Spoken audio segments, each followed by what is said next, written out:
Oh, man. Oh no. Oh, no. Oh no. That don't sound good. Oh, okay. It sounds bad, huh? Well, oh, no sounds bad. Yeah. Oh, okay. Well, as long as I sound okay, that's all that matters. No, you sound okay. As long as I sound okay, that's really all that matters. If I sound okay to you sounding okay. Yeah. I was listening on 160. I can hear all you guys.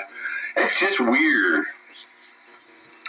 If I hook up that 80 meter antenna, if I plug it into the tuner on a different port while I'm listening to the 160 meter antenna, it knocks the noise level down. Um, well, it knocks everything down. Knocks everybody's signal down a bit, but it seems to knock the noise down more. So everybody's more copyable, even if they're lower in signal, if that makes any sense. But I try to tune it up, and I can't. It won't tune up. Yeah, that's kind of crazy weird. Must be, I don't know. Working is, I don't know. I don't know. I don't even know how to quantify that. I really don't. But anyway, I just want to make sure things are working. The video gate is rolling. I need to go hit the little boy's room and fill the adult beverage, and I'll be back on the air for Classic Radio Roundup. Yeah, Classic Radio Roundup it is. 27.115 on your AM radio dial. Yeah, I'll be back shortly. Countywide.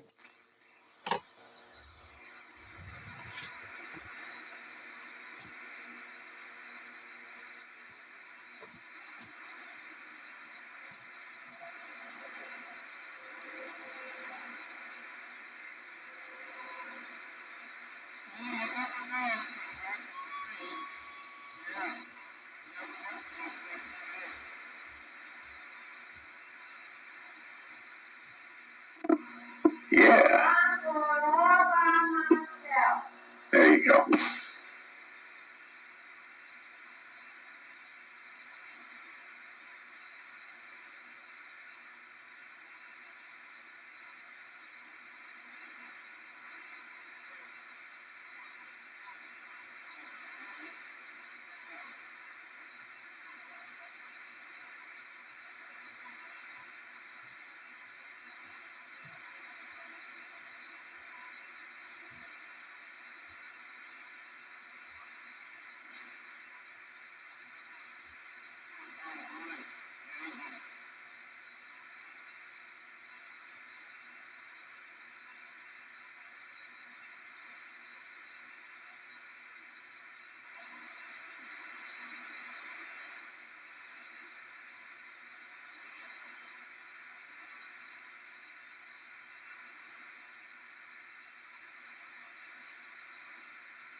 Yeah, it's all good, man.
So is it still quiet here on the Classic Radio Roundup? Yeah, I guess it hasn't really kicked into full gear yet. Well, in a way, that's good because I'd like to get technical with you for a bit if I could. Oh no! So at some point, I need you to go online and download the audio frequency board schematic for the Kenwood TS830S. Uh, you're having difficulty, I see.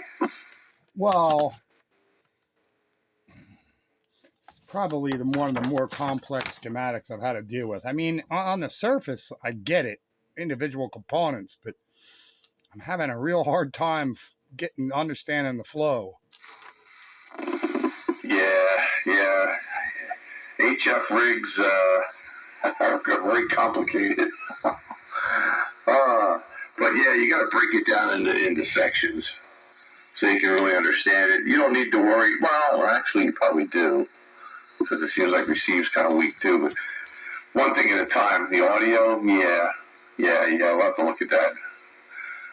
See where the flow goes. Well, yeah. I want to take it, one section at a time. Let me get the audio first, then I'll worry about the receive, then I'll worry about the power. So that's the order I'm going to attack it. So that thing that you were calling the audio chip, I want to verify that that's the audio chip. It's got like 10 pins, and I think it's an HA1368R, if that makes any sense. Is that right? That sounds like an audio chip. Okay, so what are those other Q30 and Q34? Are those tabbed transistors on the other wall? And I think if I got this right, those are two SA473s. I was assuming that if that chip was the audio amp, that those two transistors were probably voltage regulators. But again, I'm fully guessing. Okay, well, on the schematic, where are those? They're way over on the other side of things from the audio chip. The audio chip looks like early in the chain, if I'm looking at it right, as Q4. And those are like Q30 and Q34. They're like all over in another part of the schematic. Yeah, well, if they're voltage regulators, they might be associated with different other circuits. Well, see, that's the thing. So assuming that this Q4 10-pin thing is the audio amp, it looks like one of them, little amplifier chips that you see for like on the 2-meter rigs and that kind of thing. Yeah, even the CB radios. They're all about the same thing. There's a flurry of different part numbers, but they all basically do the same thing, and they're usually 10 pins. Yeah, well, it's 10 pins, so it's shaped like a triangle in the schematic, right? And it looks like to me there's a heavy black line that goes to pin 4, and the plug that's associated with it, the plug says it's AV2. Yeah, hold on a minute here. See, I don't understand what some of this stuff is trying to tell me. I assume that the flat side of the triangle is in and the pointy side is out, I guess. What did you say the number was? HA1368? Yes.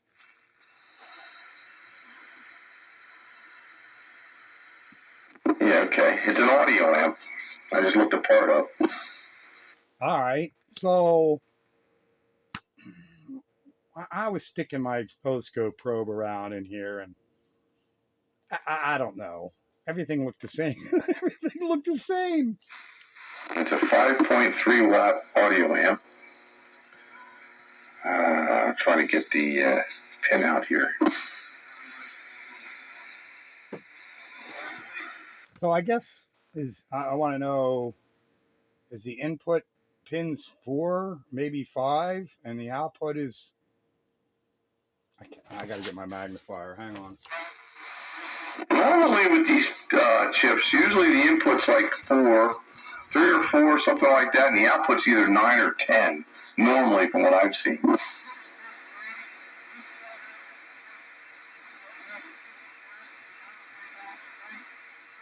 Okay, well, the flat side of the triangle is pins 4 and 5, and looks like the input to me. And on the schematic, the pointy side, God, I can't. Schematic sucks. I need to look at it on the computer. It's bigger. It didn't print out all that great. But it looks like pins 9 and 10 are tied together with something. Can't tell what the something is. 9 and 10 are right there. And what's that? 8, 2. I can't tell what that other pin is on the right hand side or the bottom side. The top side is 9 and 10 are tied together with something that I can't tell what it is. Well, 4 is definitely the input. A non-inverting input. Looks like there's an inverting input on 6, which you don't necessarily have to use, I guess. 10 is the output. There's a feedback to 9, but it should be like a resistor and a capacitor or something that provides some sort of feedback. And there also should be a cap that goes to pin 7. I'm not sure what that's for, but you should be now when you're testing those chips. Usually, if it's a 12 volt supply, which is on pin 1, then if you measured the voltage on pin 10, it should be exactly half of the voltage that you see on pin 1, if it's working correctly, because it should float halfway in between ground and your B plus, and that's kind of how those amps work. All right, it looks like 9 and 10 are tied together with something, and I can't see on the schematic what. I don't see anything labeled 7, but there is a pin across from 9 on the schematic, but I can't see what number is there. The other pins are 2, 8, 3, and 1. 1 looks like it would be B plus. I guess 4 is the input, capacited between 5. There's a capacitor in between there.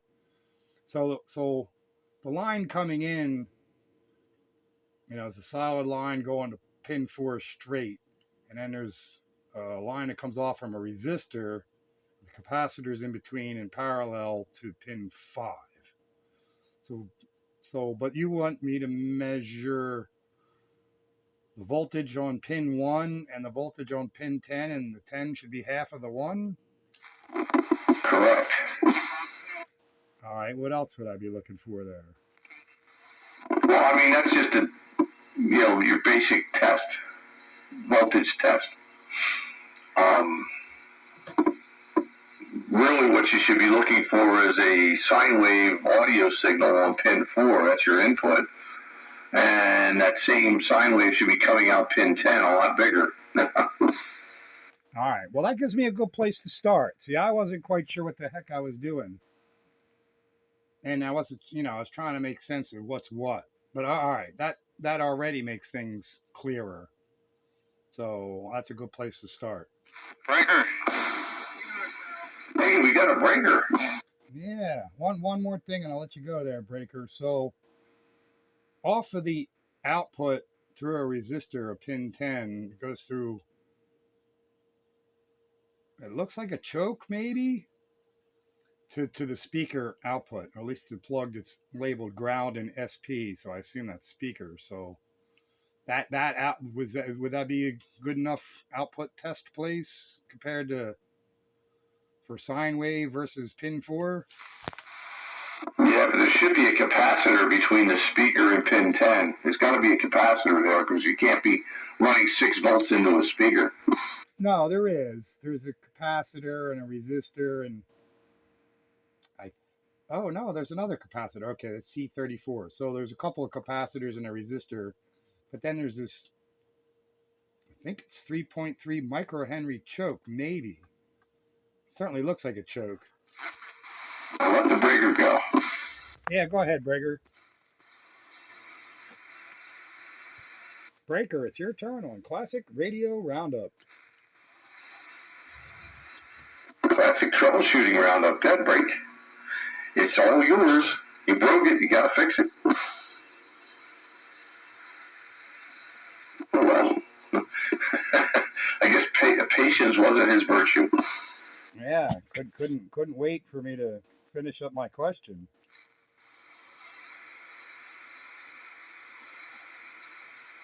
Yeah, tonight's classic amplifier night. Got this high gain afterburner that belongs to Train. I got it all working again. Strange short, man. One of the tubes in it, it's got 2 sweep tubes in it. One of them shorted between the plate and the suppressor grid. I've never come up with a tube that, well, I shouldn't say never, but it's a rare occurrence.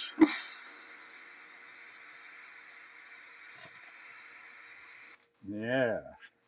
Well, if you need a 6LQ6, I got a spare. I'll let it go for some kind of money. These are 6JU6s. I had one in my stock, so. Oh, sorry, can't help you, but you already did, so it doesn't matter. Yeah, I'm running it now, so it seems to be working. Clean, super clean on the output. My SWR is dead nuts on 0 here, so there's absolutely no spurs or anything coming out of it. Well, you're currently S9 on my Midland 13879B. You're running the Midland. I should have known that because it sounds like a stock mic, but it's a good stock mic. Yeah, the only thing, this one's a weirdo wire up, and it always seems to work okay with the stock mic. So, you know, it is Classic Radio Roundup. You don't have to run a power mic all the time. No, but if you're running stock mics, JR gets upset. Well, it's a stock mic, but it's not a bad sounding stock mic. Thing's got plenty of audio punch. This amp gets hot. Holy crap, I can't even put my hand on it. I can boil water with this thing. 133, San Diego, stand by. Hey, who's the breaker? 3-3 something? Go ahead. I think it was 133. Was that 133 break? Go ahead. Yeah, I hear somebody calling 133. Yeah, I hear you out there. Are you Skipland, or are you in Pennsylvania, or what's your deal? You're kind of weak, but you were strong, and I don't know. Can you hear the countywide 441 radio break?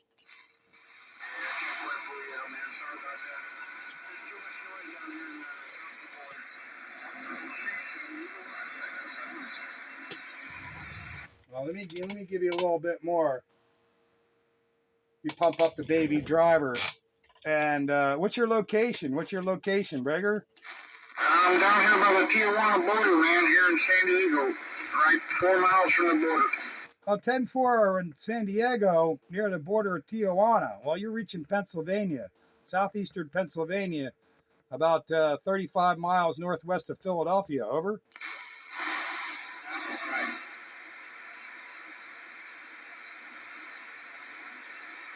133. You've made it to Pennsylvania. 441, Pennsylvania. Break. It's a really hard copy, man. A real hard copy, man. I'll wave a hand your way from the South Bay. 133 here on the TG border. Okay, there, 133. I got you, 133. Southeastern Pennsylvania, near Philadelphia. 441.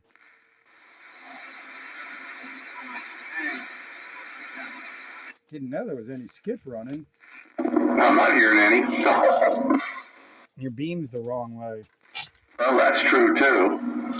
I just switched over.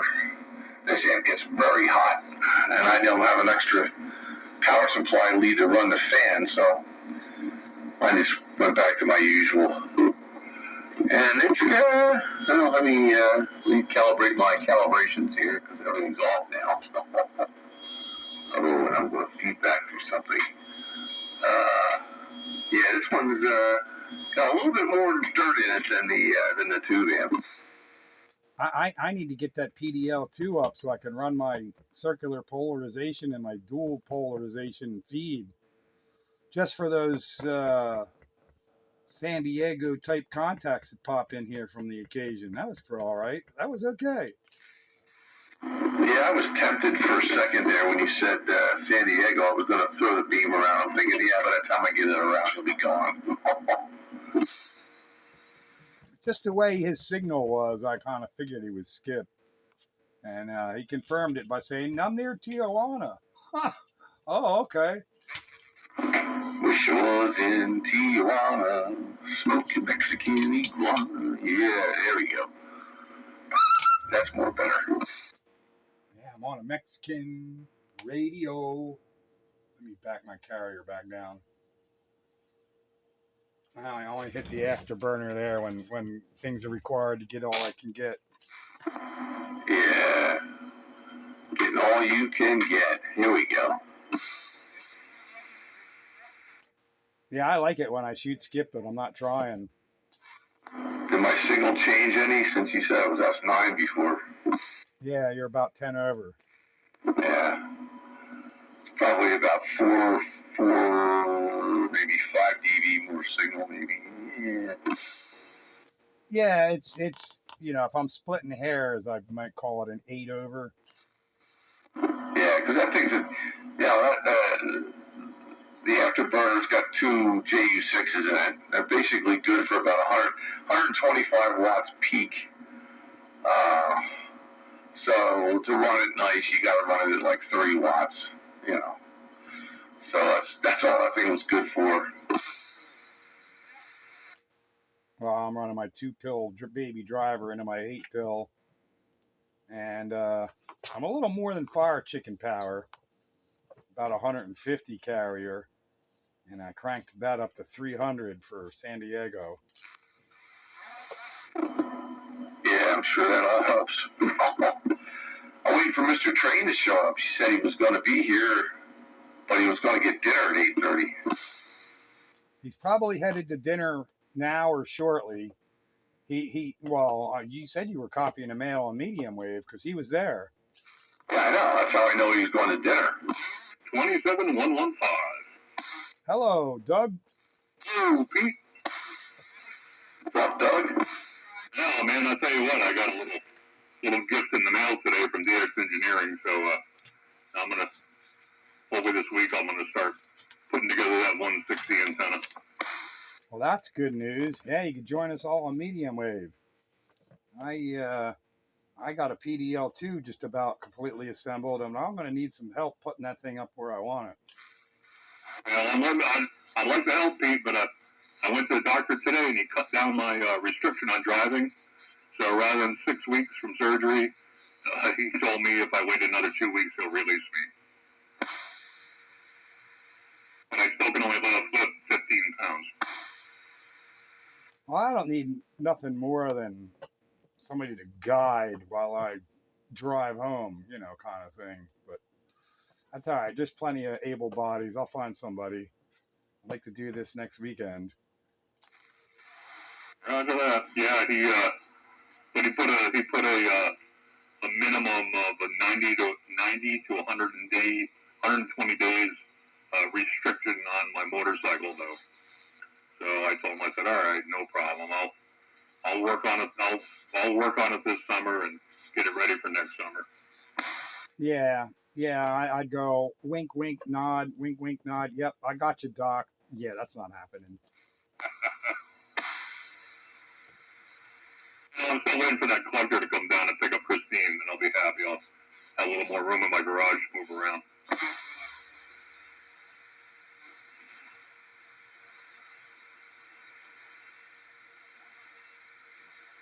I'm just glad to hear that you're on the mend. Nobody wants to see people in a bad way. Yeah, it's always good to be on the mend. Yep. Like they say, any day above ground's a good day, right? Yep, yeah, and each one counts. Uh-huh. Yeah, hopefully we have a bunch more. Yeah, I'm for one, I'm not done doing stuff. For two, I'm not done pissing people off yet. Well, that's easy to do, man. Just drive down 422. You can piss somebody off. Oh, I do that because I figure if they piss me off, then they deserve to get pissed off back. As long as you're not getting pissed on, I guess you're all right. If you're leaving a big giant gap and there's room for you to pull over in the right lane and you don't, and I can pass you on the right, and I don't care if I pissed you off. Yeah.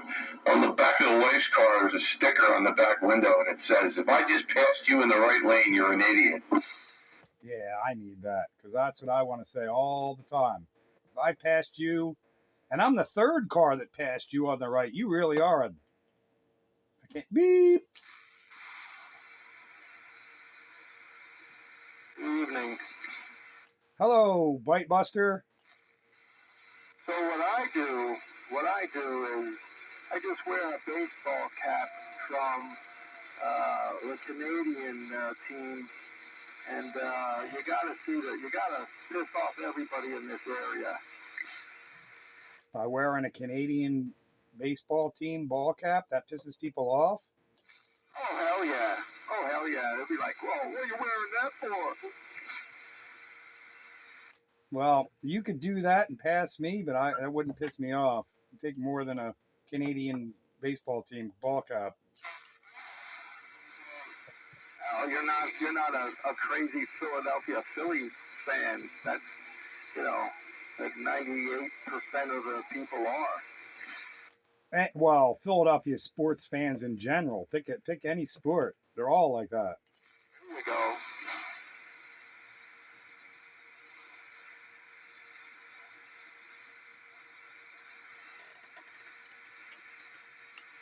So I'd like to drill down a little bit more on the schematic. Or maybe you should just download it and I'll catch you during the week. Oh no. Yeah, I'd have to fire up the computer. I don't like looking at schematics on my phone. No, I was able to pull it up on my computer, and it's great on my computer. And then I tried. I never tried it before, but I got to try. And I was able to print it off the wife's printer wirelessly. I'm like, oh wow, look at that! I made it happen. So I got something down here I can use, and then I can verify bigger if I need to. But that voltage line going to pin 4 is coming from right in between those two other transistors that you think are voltage regulators. So, and they do get warm. So chances are that those are voltage regulators. Well, again, I'm guessing. But usually when you have, power tap transistors like that, if they're not amplifiers, they're usually regulators, and there's probably a Zener diode real close to it, and probably another small plastic transistor in front of it too. But again, I'm guessing. Educated guess, but guess nonetheless. Well, in between those two, there's a line, and it's the heavier line, which would be, if it was a color, it would be red. It goes to that pin 4 of that audio amp. But in between there on that line, it has a line that says 12.5 volts. So that line, I'm figuring, should be 12.5 volts between those transistors, and that's their job. Now, I'm going to measure that voltage, but I have to assume that they're working because that part of the chassis gets warm right behind them things. Yeah, so there's voltage there somewhere. All right, so what is, after this audio amp, what would be my next area of concern? All the capacitors after that, or what? Well, that's the thing. Okay, you identified the coupling capacitor after the, well, I hope you have anyway, after the pin 10 of the audio amp. It should go through that capacitor and then out to your speaker. and that should be an electrolytic of some sort, 470 or whatever they're using. And you can use your scope, and if you get a big sine wave on one side of the capacitor and a very small sine wave on the other, then you found your problem. Yeah, there's actually two capacitors it goes through before it gets to that speaker jack. One of them is C34, which is an electrolytic. And the other one, I'm going to have to get my magnifier out and see which one it is. Well, I just found the schematic online, and I'm doing what I hate to do, and I'm looking at it on my phone, but I want to stop guessing. Looks like C30 and C34. And C28 is the big one there. C34 is the next biggest. Now, where the hell is C30 at?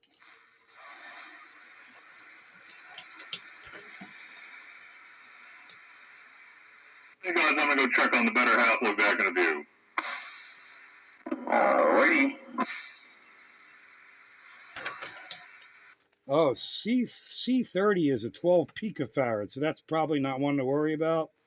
That C34, the electrolytic, is probably the one to worry about. Yeah, picofarad cap is probably a bypass of some sort.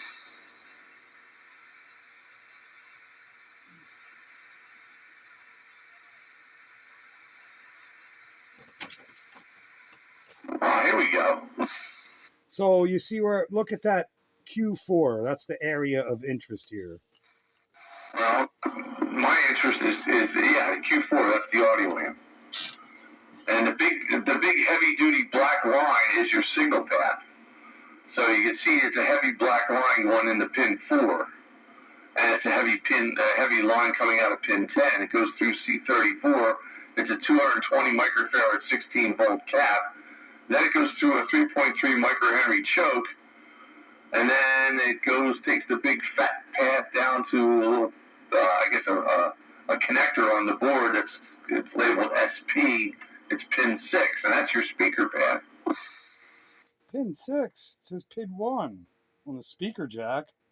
It's pin 1, 2, and 3. Speaker, ground, and STS or something?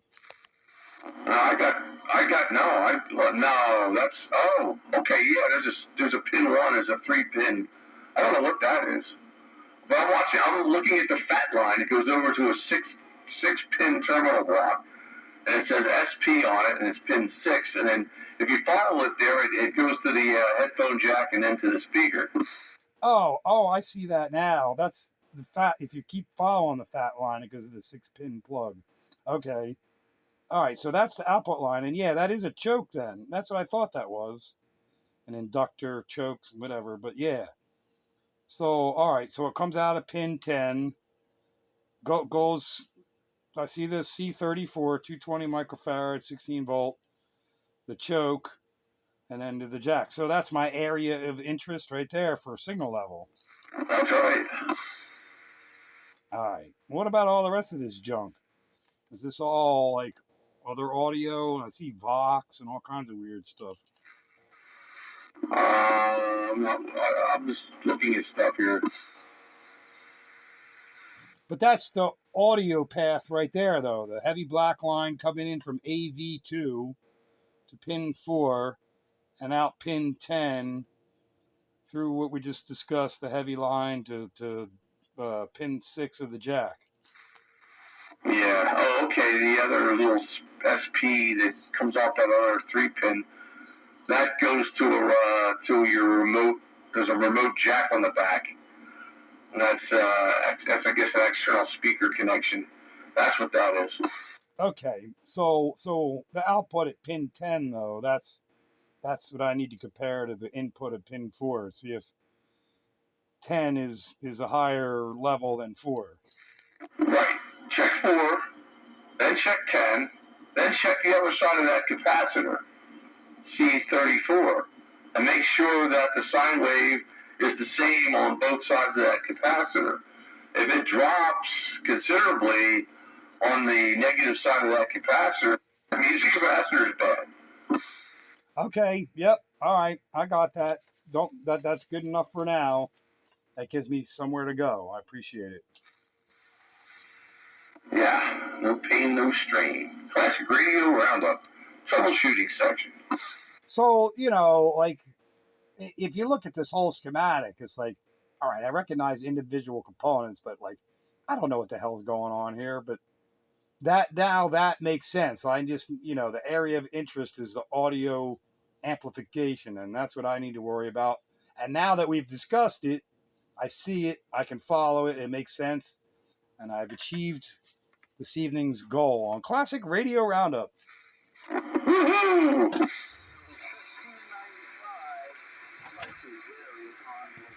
Here's the nice thing about Kenwood schematics. The signal path is usually the fat lines, so you can trace it easier.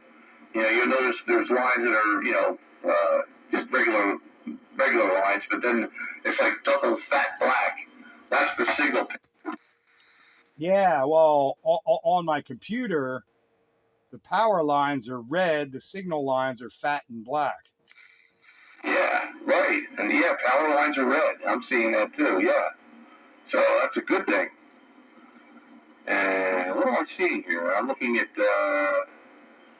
there's a, 12-volt regulators. Oh, okay. There's a Q30. I guess that doesn't tell me what it is though. But I'm assuming that's one of those power tap transistors. That's a 9-volt regulator. There's a zener there. It's adjustable. And then there's another one, Q34, which is interesting because 12 volts goes into it and 17 goes out of it. How does that happen? Oh, you know what? It's probably from the AC supply. Okay, I'm looking at it backwards. Well, if you go to the next page or the previous page, it actually has the layout of the board, the traces and all that, and then the placement of the components, and they're, you can find them physically where they're at versus the schematic. So I have both those pages printed out.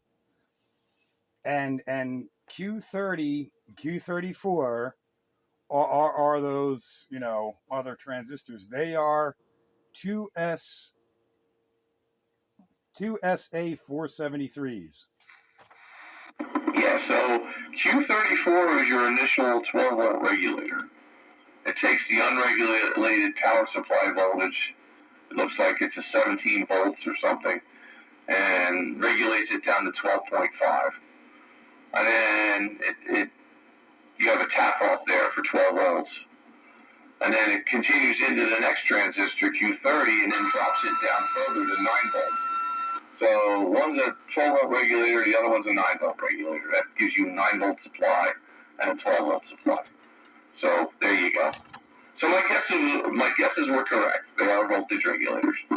Okay, so if the heavy, well, it would be red line. I should have printed this in color, but I didn't. So the heavy red line in between those two, if you follow that, it goes to pin 1 of Q4. So that's the power to Q4, right? It should be 12.5 volts. Yeah. Pin 1 is your voltage source. All right, and it takes it in between Q30 and Q34. So that power regulation is going from right to left in direction. Correct. All right. Well, that all makes sense. So I've got my area of interest now is understood, and then now I got a direction. Appreciate it, really, I do, because I'm really want to attempt this. I really want to find out what it is, and I can't do it without your help. I'm not too proud to say it. Well, there's no shame in asking for help. $15.95.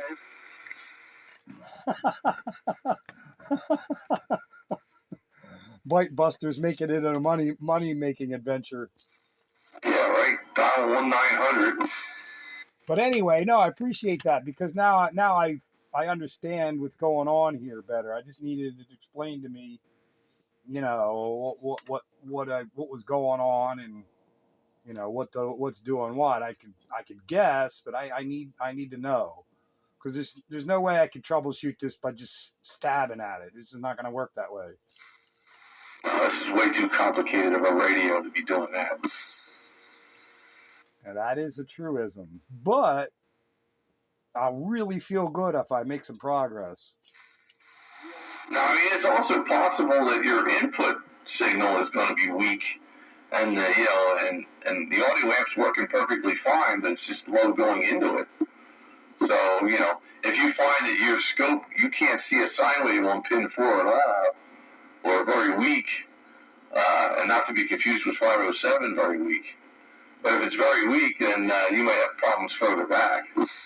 Yeah, so how do I tell where that comes from, that AV2 on that 6-pin plug on the top left? Well, yeah, it's all the fat line. Yes, here's another electrolytic capacitor you got to worry about.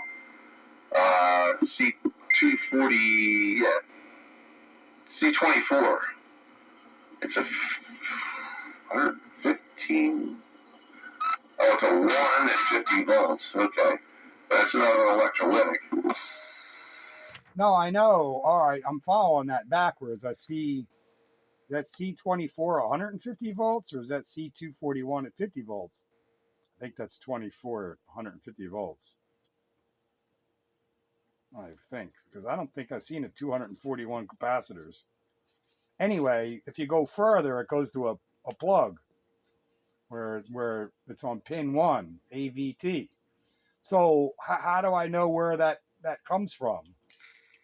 Oh, AV2, pin 1. Yeah, AV2.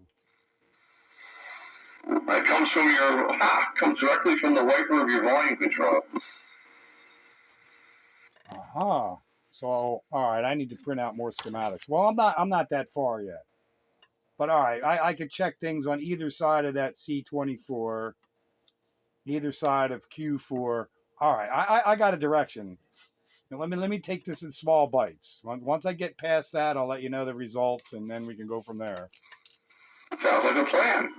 Now we can get off of this before everybody gets bored. Right.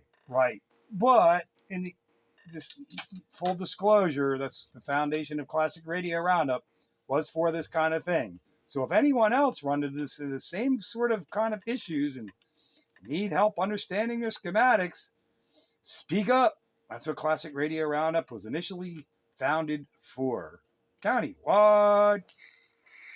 Yeah, founded to help other people restore their classic radios and get them on the air. So get yourself on the air now.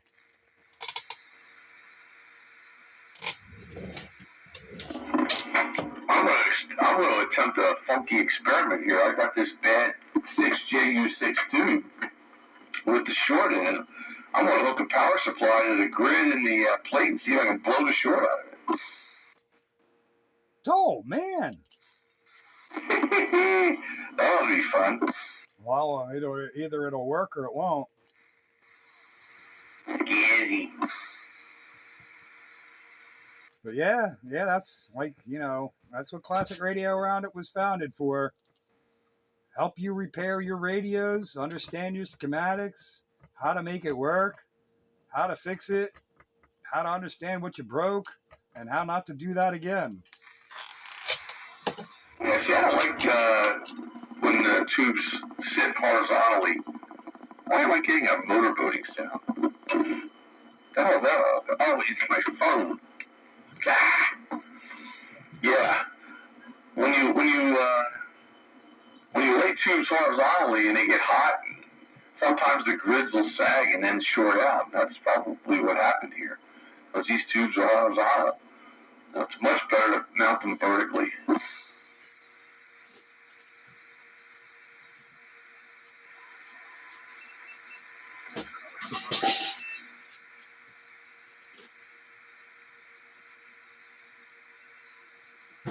I just discovered another source of interference.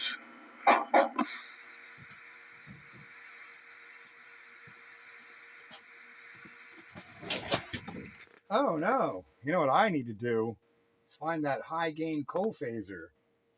It's lost around down here somewhere, and I don't know where. Yeah. I didn't have enough interference problems already. I just discovered one that's running at 27120, right in the middle between 13 and 14.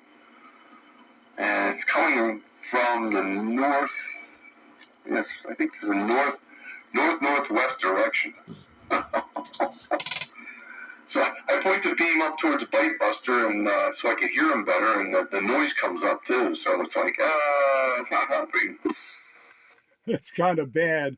What turning the beam to bring somebody's signal up doesn't help because you bring the interference up with it. I don't have any interference tonight. Hiya, Wayne. Hi, Pete. Hi, Dave. There's Wayne. Yeah, I'm in here. I'm just listening. Go ahead with your conversation. I was like getting really interested when we were going from through the schematics. Well, I'm glad to hear you're not one of the ones that's getting bored with it. Yeah. Some people will be interested by that. It'll put others to sleep.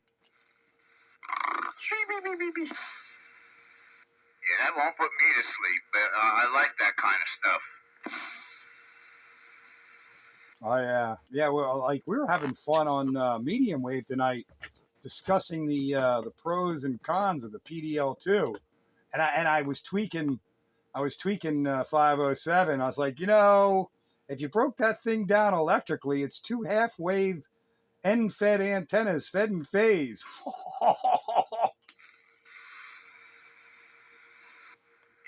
I haven't found that 4-to-1 balance yet. But I haven't cleaned off my counter, so it's possible I'll find it soon. Anyway. Well, if you really need it, I got another one. I got another one I can give you if you really need it. Want to deal with it. But I'm pretty certain it's there somewhere. But if you can't find it, I can hook you up with another one. Okay, thank you. No, let me, like I said, let me clean off the counter, and I should find it. It should be here. I haven't moved that much stuff around. Yeah, it's kind of funny. Your place isn't all that big. In fact, it may be a little bit bigger than my radio room, but for all intents and purposes, they're the same size.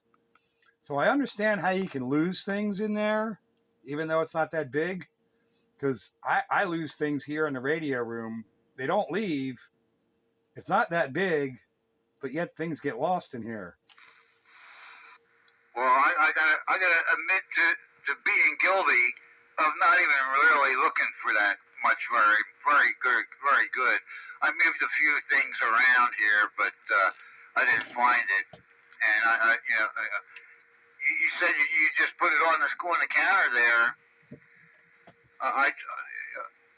I'll just have to clean the counter off, Roger. Well, I would have thought just stumbling around there over time that you would have, run across it.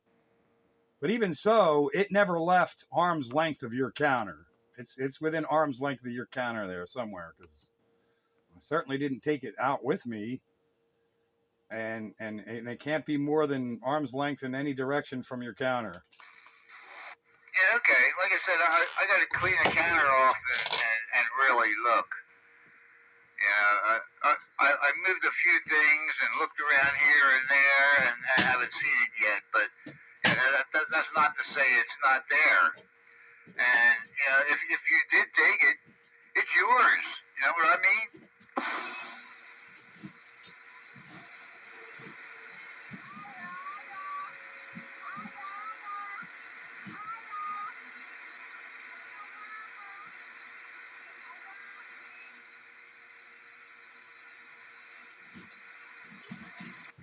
Man, my heat exchanger just pumped that up. Pump it up. Yeah, I got like a S5 noise level, and it's from my heat exchanger. Bummer.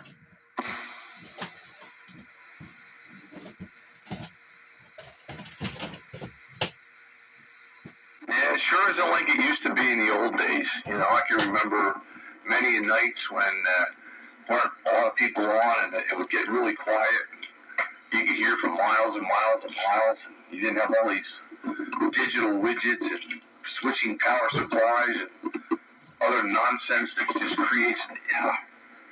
It seems like I'm getting more and more sources of interference.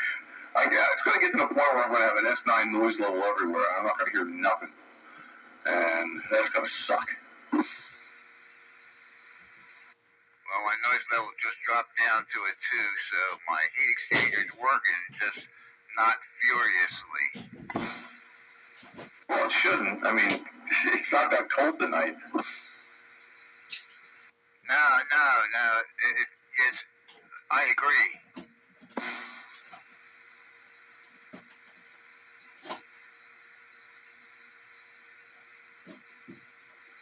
When it does come in, though, it gives me like an S4. Right now, I have almost no noise level at all. It all depends.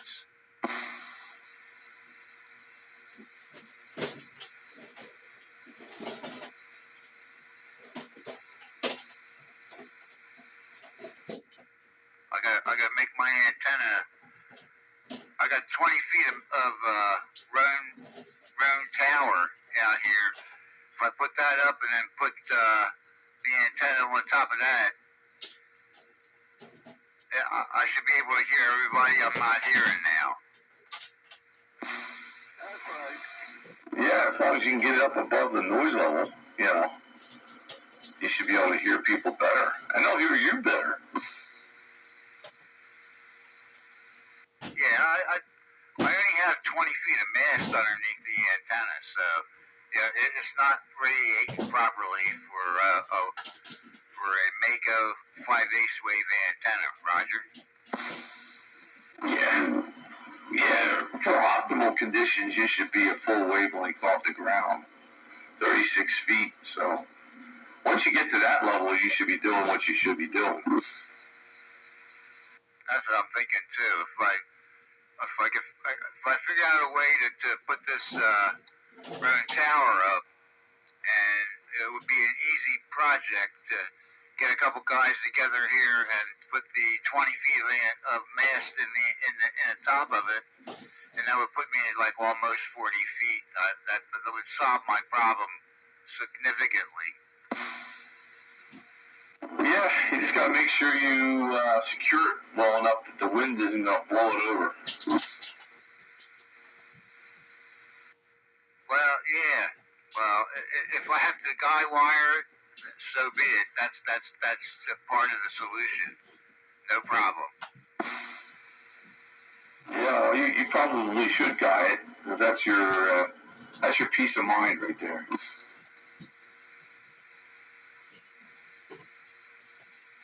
The only problem I have right now is how to get this 20 feet of Roan mast up so we can put the antenna inside of it.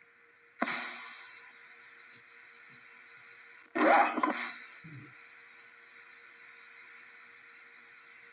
Gotta put it in first. I'm thinking even if I put a piece of rebar in the ground and use that into the base of the antenna, that'd probably work just fine. But I'm still, I'm still looking for other solutions.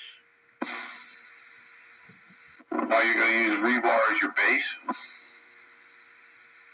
That's what I was thinking. Take like an 8-foot piece of rebar and drive that in the ground, and only if I use one of the three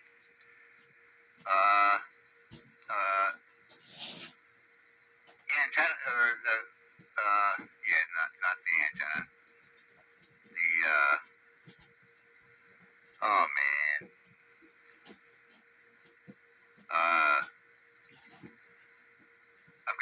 I could use that to to attach the 20 feet of tower to it.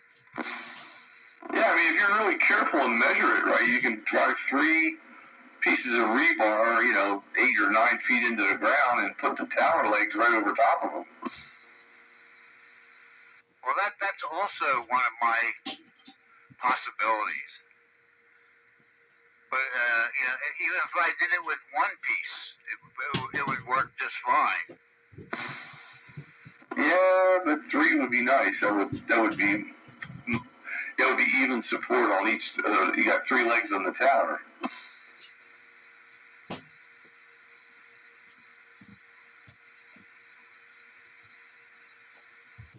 Yeah, I know. Well, like I said, I'll figure it out. Eventually, we'll get to it. Yeah, I know. Eventually. Sometimes eventually never comes, though. That's the problem. Yeah.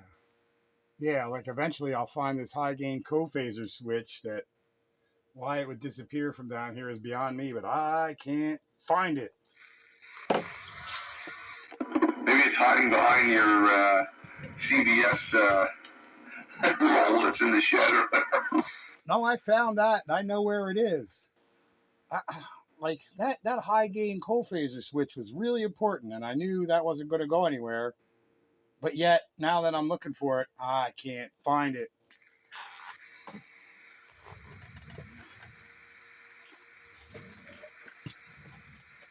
I certainly would have not taken it out of the radio room, but I can't find it. So what the hell?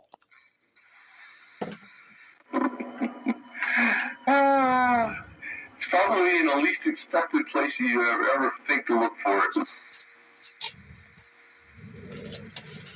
Well, it should be down here amongst all my radio junk. And it doesn't seem to be. Certainly hiding real well.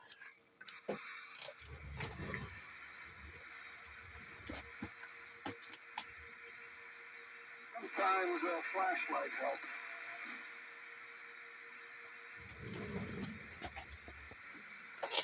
Yeah, I got plenty of lighting down here. It's not dark in my corner.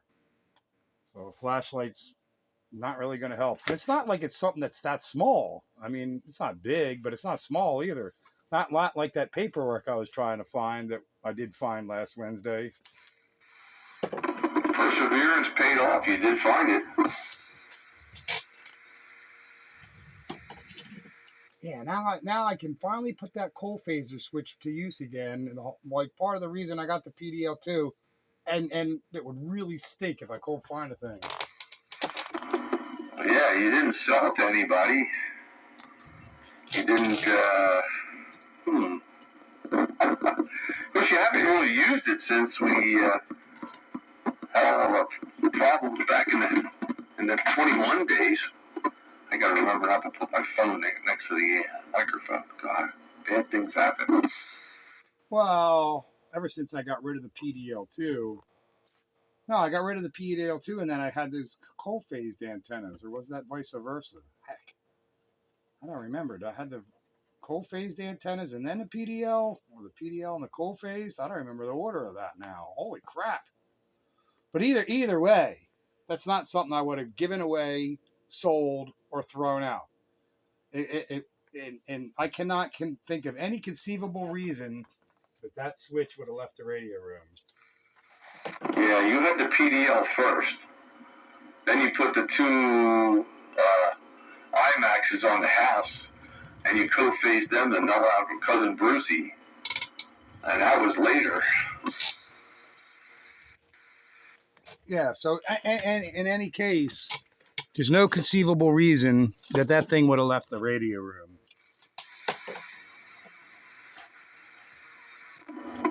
No. Well, it's conceivable that you moved it to some place since you weren't using it anymore and you got it out of the way of things you were using. So it might get relegated over to a pile of stuff in the corner somewhere. I was just digging through that pile in the corner of the other non-used stuff.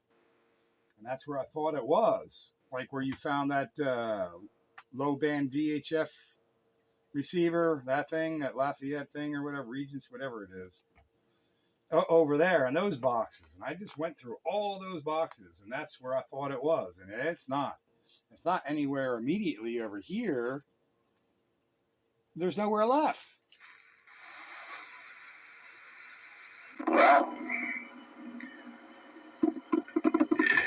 I don't recall you ever lending it to somebody. So if it never left, so it's either one of a few places. It's either buried somewhere in all that pile of stuff you have, and you just haven't found it yet, or the wife cleaned up and moved it somewhere. That seems unlikely, but possible. Or you're just, banished without a trace due to some poltergeist or something. Yeah, I'll have to look again when I got nothing else to do. I'll just have to look for it again. It's here. It has to be here. There's no reason it would have left this room. In the confines of from that door where you came into this section of the basement, it's within the confines of this area somewhere. I just need to go through here again methodically with a clear head, nothing else going on, and go everywhere. But I just went through all those boxes over there, and I didn't see it. And all the detritus over here on the radio operating side clutter, it's not here. There's really nowhere left, but I'll go through it again, and not going to dwell on it for now. It should have turned up easily, and of course, it didn't. Yeah, and it's like you said. Eventually, you found the ladder line that you thought had come from my place.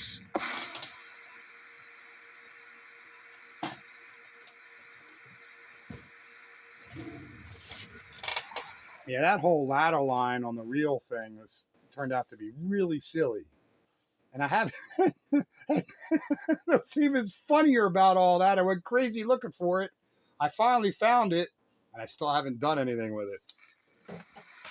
Now you don't need it anymore. Well, it's hooked to my antenna just fine. No, but that spool of the stuff that I have. No, that still has a project earmarked for that, Dave. What was that? What did 507 call that? I don't know. Double bazooka or something? Feed a pair of 5/8 wavelength wires for this band, one vertical, both vertical elements to either side of that thing, and then put it through a tuner.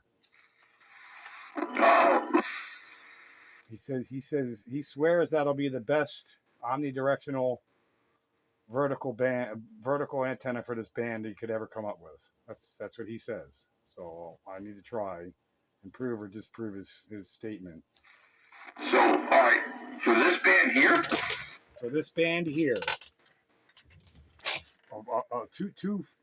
Basically 2 5/8 wave elements dipole, as it were, fed with the ladder line. So take 23 feet one way, 23 feet another, and feed it in the center with the ladder line. That's correct. That's gonna be tough to do vertically. Not if I hang it from one of my 100-foot plus tall poplar trees. Well, that's true. Yeah, you could do that. And then you could put a weight on the other end to keep it straight. Yeah, the hardest part is I'll have to run the ladder line horizontally to another tree before I could come down vertically with it. Right. You gotta go out perpendicular. You can't come down along it. That would mess it all up. Well, he says that'd be the best omnidirectional antenna you could lay your hands on for this band. So I need to prove or disprove that. And that's what that ladder line is earmarked to do. Now, you're just going to use that for feed lines. You're just going to use that straight wire that you have for the element length? Yeah, my free wire from the boiler project. Yeah, it's nice to have wire. Yeah, lots of it. I would be interested to see, because a 5/8 wave antenna feed point does not present 50 ohms. So I guess, when you're using 450 ohm ladder line, that probably would work better, but you're going to need to feed it with a tuner, obviously, or some kind of balun, maybe like a 4-to-1 balun or something. That's correct. You still have to transform the mismatch to 50 ohms. Right. But I'm wondering, obviously a 5/8 wave radiator is going to have more gain than a half wave radiator, quarter wave radiator. So I would say that it would definitely outperform a half wave dipole, but I'm not sure if it would outperform a 5/8 wave ground plane with proper decoupling radials or not. But that would be an interesting test, especially if you get the thing up close to the same altitude as your current 80 or 100 foot antenna, and then you could do an AV comparison, and that would be the fun thing right there. Yes, I could probably get the feed point pretty close to the feed point of the current, antenna. So that would be the tell. That would be a good comparison. Now, I don't see it underperforming a standard 5/8 wave antenna. I'm not so sure it'll outperform one. He swears it will. Well, this band is different. You could throw wires out in the yard and string them horizontally or whatever on the hand bands and get wonderful performance out of them. You go here and you want to talk, you want to put out the big signal and all that. You need something with gain and and vertically polarized. So I guess I go back to the question, why did something like this ever appear on the market commercially? Because it's 50 foot tall. Yeah, that's true. It's impractical. Center fed 50 foot tall antenna, kind of hard to market that to the masses. Now the part to me, all right, I see it working as a 5/8 wave antenna. How it's going to outperform a regular 5/8 wave antenna, that's where I have trouble wrapping my head around, but he swears it will. Well, here's the thing. A 5/8 wave antenna has a 5/8 wave radiator and 3 or 4 quarter wavelength decoupling radials. That's your basic 5/8 wave ground plane. Or even a .64 wave ground plane, which is actually slightly better than a 5/8 wave. But if you take that same 5/8 wave vertical section and replace the 3 quarter wave decoupling radials with a 5/8 wave negative side, for the lack of a better term, I'm just wondering how that's going to work better. Making it dipole rather than a ground plane.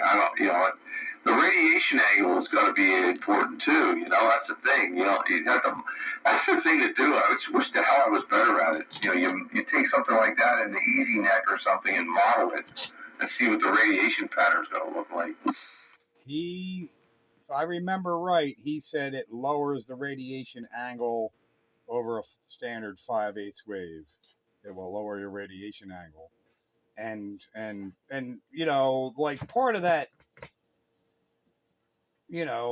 all the matching on the 5/8 ground plane is done there with the gamma match and the decoupling radials to make the whole antenna and to make it 50 ohms fed. So this is taking a different approach, and you got mirror image 5/8 wave elements, and then you're doing the matching elsewhere. So I don't know. He gets on about these maximum currents and voltages in the right places and all this kind of stuff. He's like, throw all that out the window. It's where the maximum current occurs and makes an antenna work and all this. I'm like, my head starts to spin. Well, he's not wrong. Those kind of things are what makes an antenna radiate one way versus another. And, like anything else, one size doesn't fit all, and certain antennas work better in certain circumstances, and others work better in others. That's why there's always so much, bickering and arguing and discussion back and forth about what antenna works the best on this band. People are saying, oh, this 5/8 ground plane's the best, and others are, the Sigma 4 is, better, and, everybody's, comes up with anecdotal, experiences with certain antennas. It's like, well, okay, one guy's on top of a mountain, another guy's in a valley, and maybe, the circumstances where you mount it are going to make a difference. And, so it's really difficult to come up with a one-size-fits-all answer. That is all very, very true. Although in this particular case, it'll be a worthy experiment that won't be all that hard. And I already have, for lack of a better description, a standard antenna to compare it to see if it's worse, it's better, or it's the same. So, and it's not all that real difficult to make. The hardest part of it is hanging it, and that's just a matter of putting the time aside to do so, and then matching it. I mean, those are the two hard parts. But that is on my to-do list. Hopefully I'd like to accomplish that, at least by fall, because that is on my to-do list. But the PDL2 superseded all that. Even if I don't find the stinking co-phaser, at least having the ability to do the horizontal vertical beam thing. But I really want to find that stinking co-phaser, because that's really what I want to do. Countywide!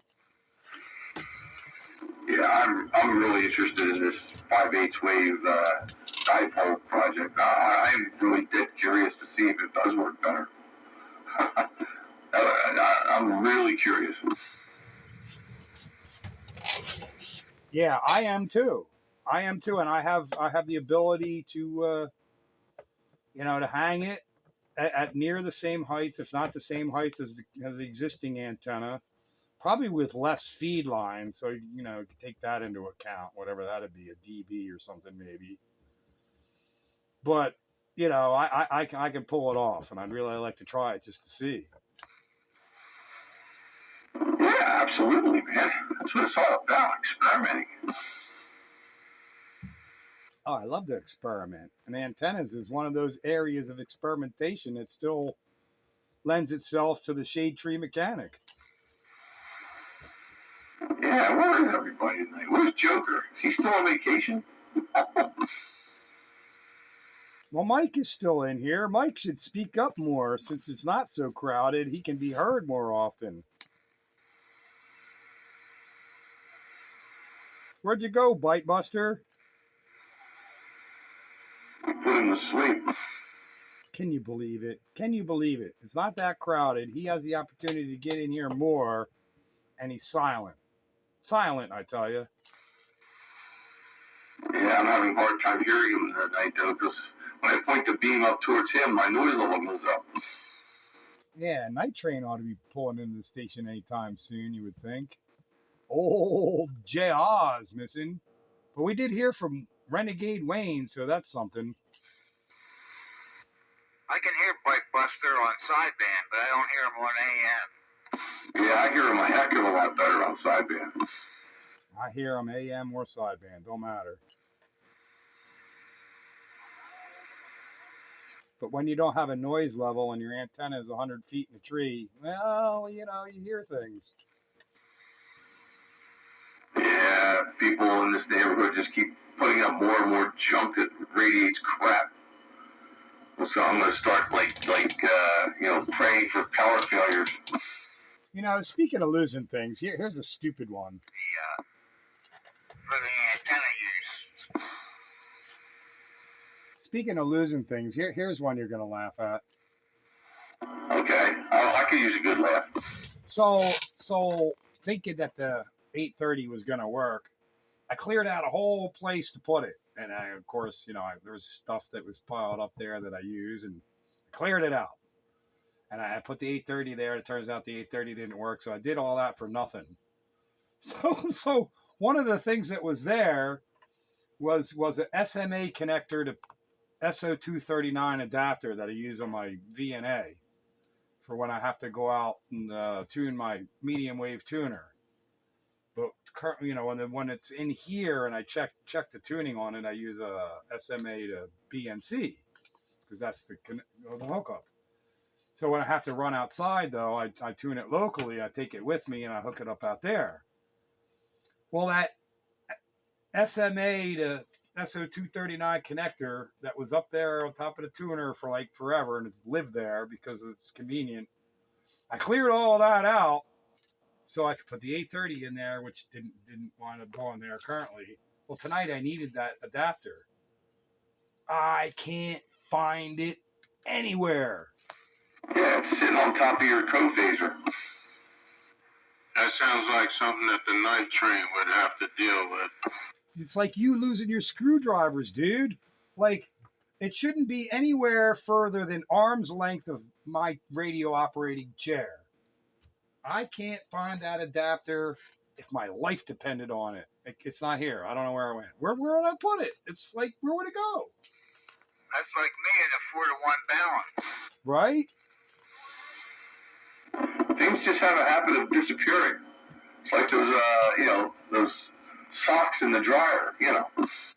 Hello, Night Train. Yeah, how do these things disappear like that? They don't go any further than where your arm can reach in a 6-foot circle, and yet they come up missing. I can't stand that. I live a life like that, man. So I had to go rooting through my box to see, man, like, where's, I have another pigtail one SMA to SO239. Couldn't find that, but I did find a female BNC to SO239. So at least all right, I'll plug on my adapter to my adapter, and that'll get me by. Can't find any of it. Where the hell? What the heck? What the? I do the same thing. I clean up and I can't find things. That's why I don't clean up. I just moved stuff around to make room. And I know I wouldn't have put it anywhere far away because I know I'm going to use it. It's a common use item. Poof, it evaporated.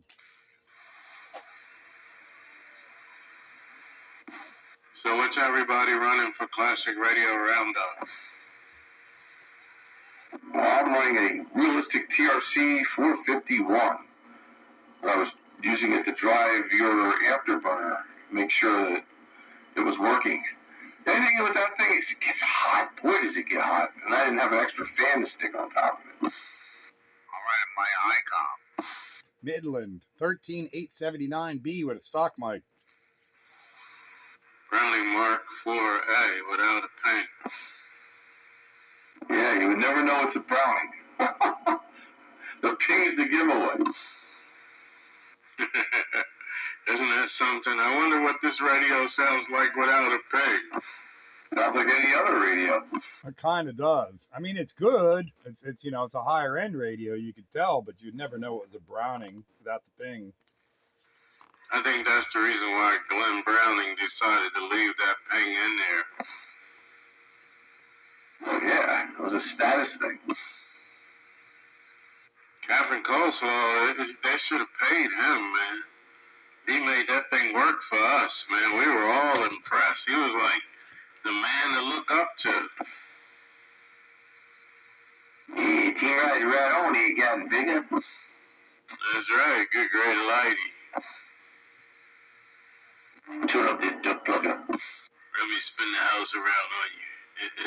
Look at that. Look at that. Look at that. Yeah. Tap, tap, tap, tap, tap. Yeah, the man, the myth, the legend. One of those, Captain Coleslaw. Now, where is Bike Buster at? He's still in there? He was in there. I was calling for him a little bit ago, and he didn't answer. I'll check again. Where you at, Bike Buster? You still here? He must have bailed out when we weren't looking. That's right. How you doing there, Wayne, man? It's been a little while. I'm okay. You sound good too. I just came back from Greece, man. Athens, Greece. Oh, well, no wonder you sound good. My wife and I, we celebrated our 43rd anniversary. You've been as married as long as I have. Nice. You got 43 years in Bagger. Now, you know what? Now you're going to make me think. 1984, so I could do the math. 42, because mine was, no. You said 84, I was 83. Yeah, 42, man. Yeah, real close.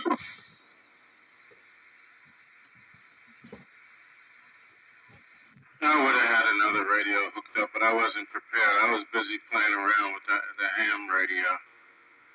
And I didn't get a chance to hook up nothing else, so I just got on the Browning again.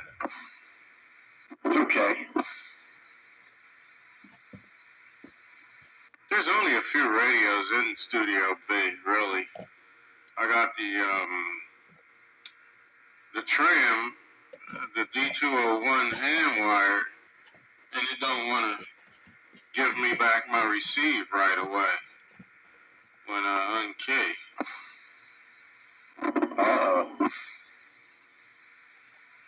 That sounds like another project for Bagger. Oh, no.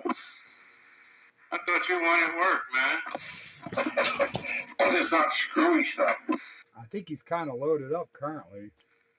You dumped something on him, Pete. I did. What you dump on him, man? He's got a Courier 23 Plus. Is that the one, Dave? And then Demco Travelier. Oh yeah, that's a nice radio. And I got a 2-pill amplifier from Goose, and the little variable pot must be bad in it because it's all like it makes all kinds of scraping noises when you turn it. Oh, I know how to fix that. I blew up mine and got new ones and put them in there, thanks to your assistance in that matter. Yeah, you just squirt some WD-40 down in there. Oh, mine was that carbon trace ones, and I actually blew up the carbon. Yeah, I'm gonna have to order a bunch of those because the one in my amp is bad too. I got 2 of the wrong ones and 1 more of the right one.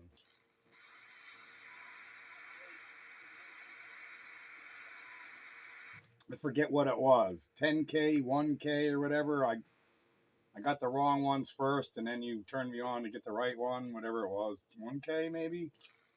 They're like 200 ohms. Whatever it was, I got the right one now, and I have 2 of the wrong ones and 1 of the right ones in spare.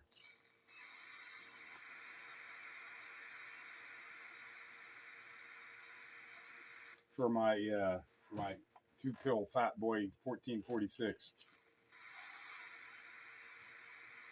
Yeah, the problem is those pots aren't rated for very much wattage, and you got to be careful how much you put in them. And I think that's where you start to run into problems. You start putting 5, 6, 7, 8 watts into them, and you burn them up. Well, they work fine for any of my CB radios. The problem came in is when I hit it with the Barker and Williamson. Oh yeah, I'll fry it. Poof, poof. Yeah, cracked that carbon right in half.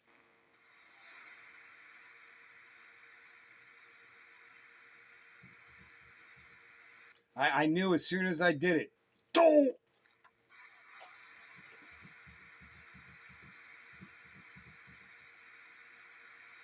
Yeah, do not drive the Barker and Williamson 80 watts carrier output into a Fat Boy 1446 2-pill.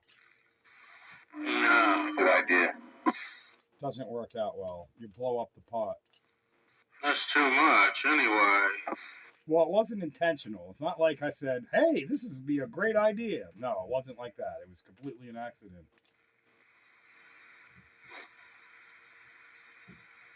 Break. There he is. Hello, Joker. Hey, Joker. What? Guy's double. I just said good evening. Hello, Joker. Hello, Joker. Hello. Welcome to the Classic Radio Roundup.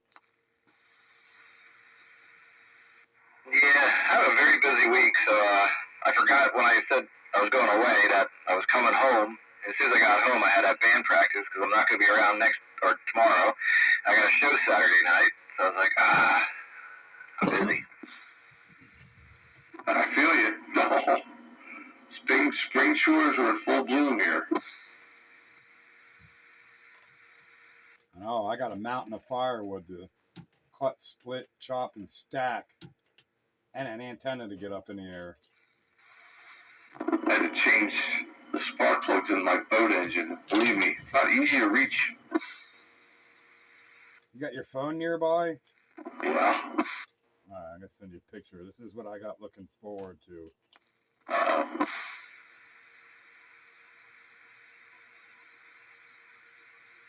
And that's not even all of it.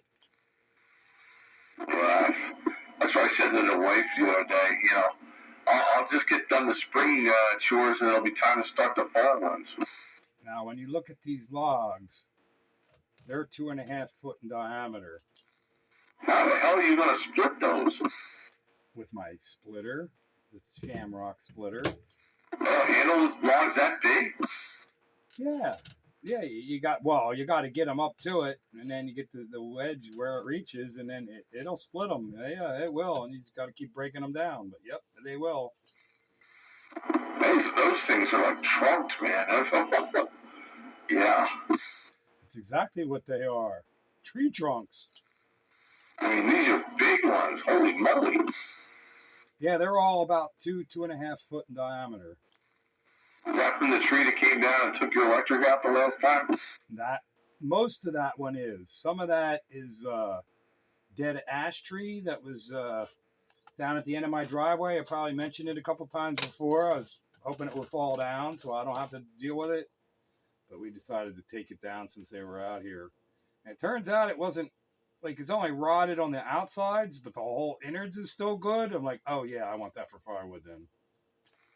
Yeah, I can see the ones that are rotted on the outside, but yeah, you're right. The inside looks good and solid. Yeah. Like if it's ash and then the most of it's good, yeah, I want that. Yeah, you can see like an inch or two of it is rotted around the edges. That's fine. The core is good. Yeah. But those big giant ones, that's the poplar tree that took out my power that uprooted. Oh, man. That'll give me a lot of firewood. But I'm going to be busy. Well, you're going to need to because the way we went through firewood this past winter. I gotta have more than I did last year. I got to, because I don't want to go through that again. Running out of firewood when it's cold, it's not fun.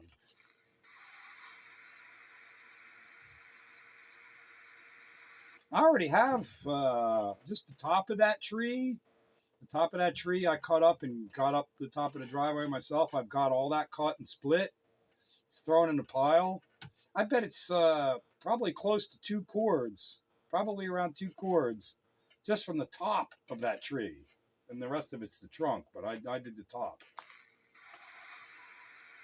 That's a start. That's a massive tree. If I get probably 4 cords of wood out of one tree, that's a big tree. You got that right. Well, one thing you don't have to worry about running out of firewood, Pete. Well, that is if I get it all split, cut up, split, and stacked in time. I'm a one-man band over here. Yeah. You keep getting distracted by antenna projects. Yeah, well, you know, gotta have his priorities. All I got to do is string the wires on the director and the reflector, and the antenna is ready to go. And then all I need is to have somebody here so I could disassemble the TA33 and hand that down in pieces, and then hand the mast down. Take the 220 beam off, the VHF stick off, hand the mast back up, or well, I guess mount the PDL2 on the mast, and then hand that back up, and then help me guide it into the rotor, and then reassemble the TA33. Yeah, well, if you're going to do that on a Monday or a Tuesday or something, I could probably help you out. But I'm not going to be around on weekends much. All kinds of stuff going on at the lake house. It'd be really nice then if you could pencil me in for this coming Monday. This coming Monday? Yeah. I don't have PT. I have Tuesday. I'll have it on Monday. But, yeah. Let me know, man. Let me double check my calendar. That would be the 11th. I have an opening on the 11th. Doesn't look like anything is currently scheduled that I have to attend. So that would be a really good time to get that antenna up. And at a minimum, I can at least do vertical, horizontal, and worry about finding the co-phaser when I find it. I want to get the antenna up first.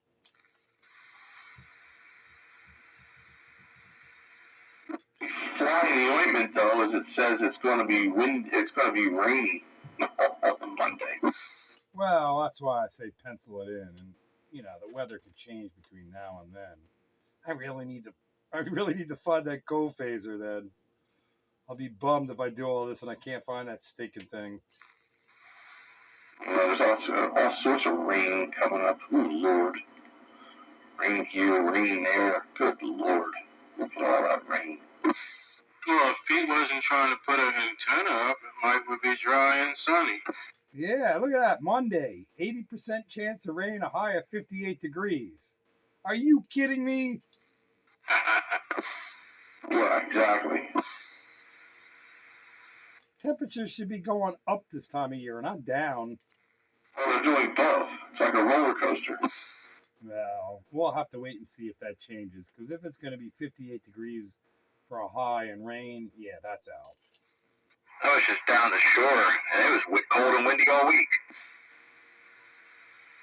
Yeah.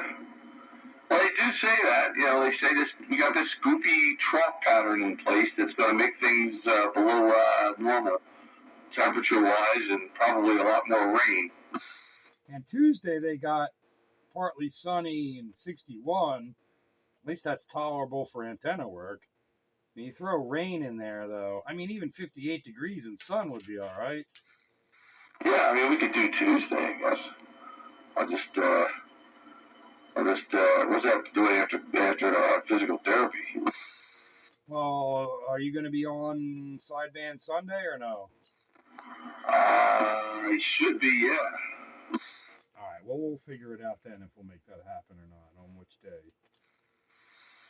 Yeah. Sunday's Mother's Day, though. Wife's going down to watch the Phillies play with my daughter. But that's a day game, so she'll be back by then. We'll see. Well, Tuesday I got a haircut scheduled for 10:30, so that kind of ruins Tuesday, kind of. Y'all sound like two old men. Well, we represent that remark. I was just going to say the same thing. You read my mind. Good evening, y'all. And I'm even older than that. And Wayne's even older than all of us.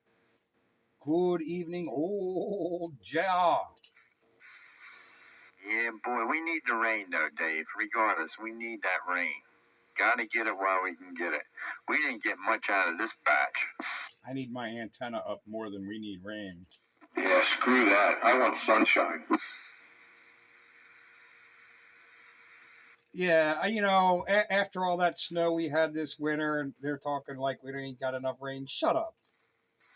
Why do you keep on saying we don't have enough rain? What's the deal on that? How can that possibly be when we had snow all winter? Shut up.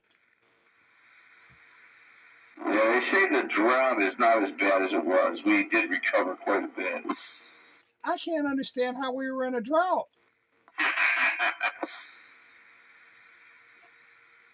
So all these developments going up, stealing our water.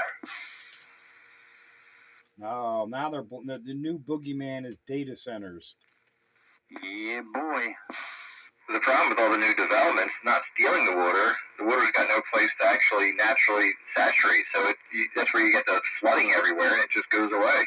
Yep, pave paradise, put up a parking lot. Joker, did you go down to the shore? Did you take your bicycles with you, man? Yep, yeah, we did as much riding as we could.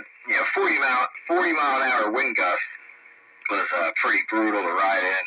And I did, and I regret not doing some breakdown riding with the bike first, because I was having an issue with my bottom bracket, kept loosening it up.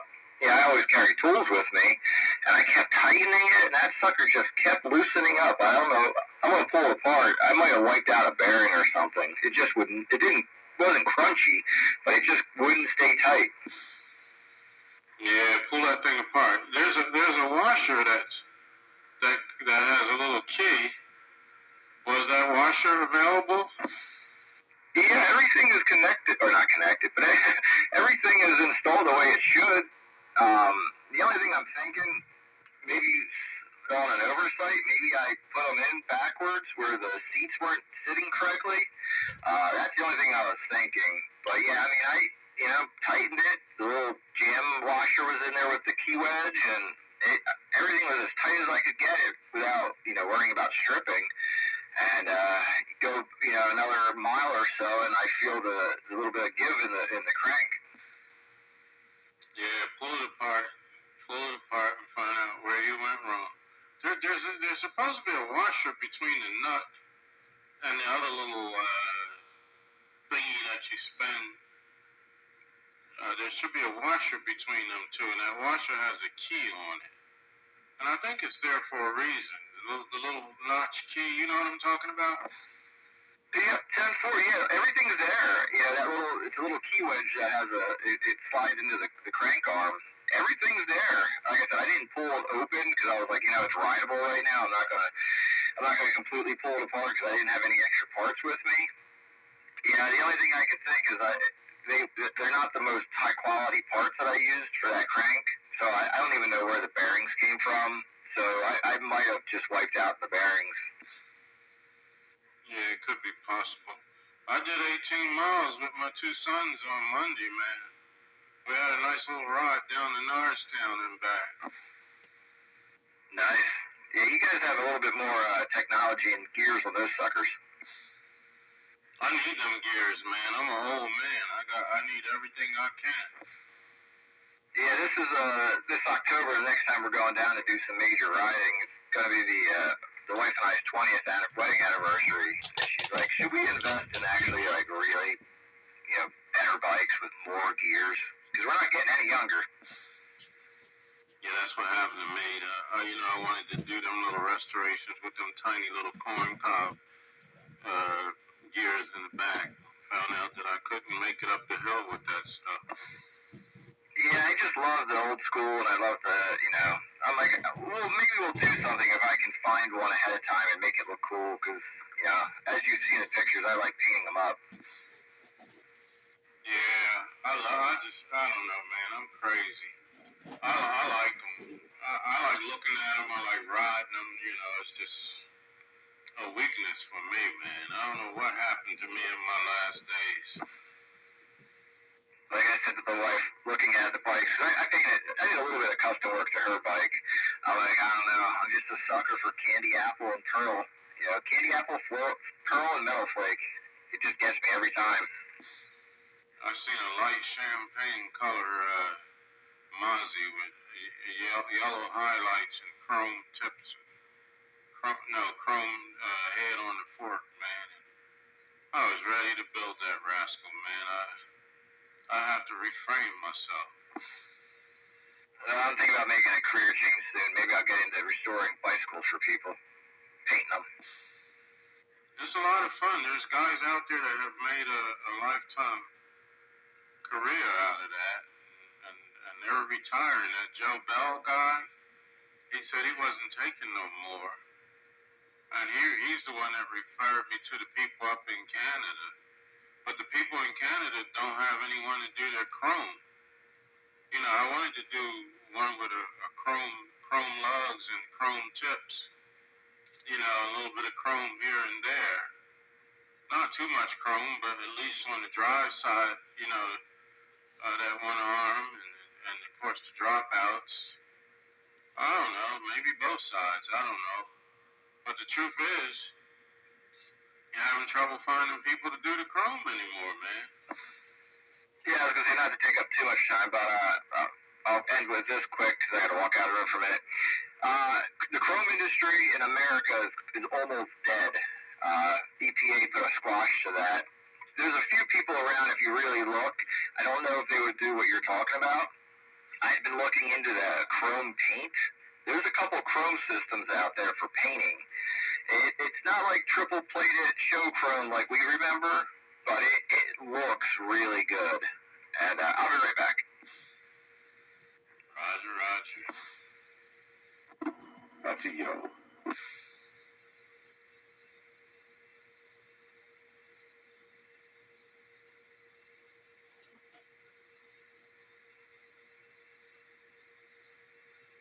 Classic Radio Roundup.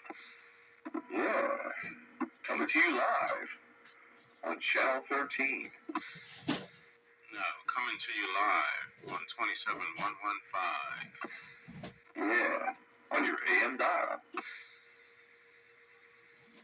Well, that's the time you guys used to do the ganja dip thingy and the voodoo.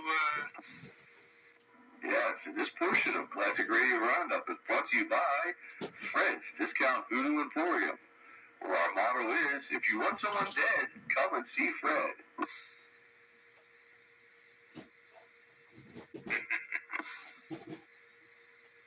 Used to be some fun days, man.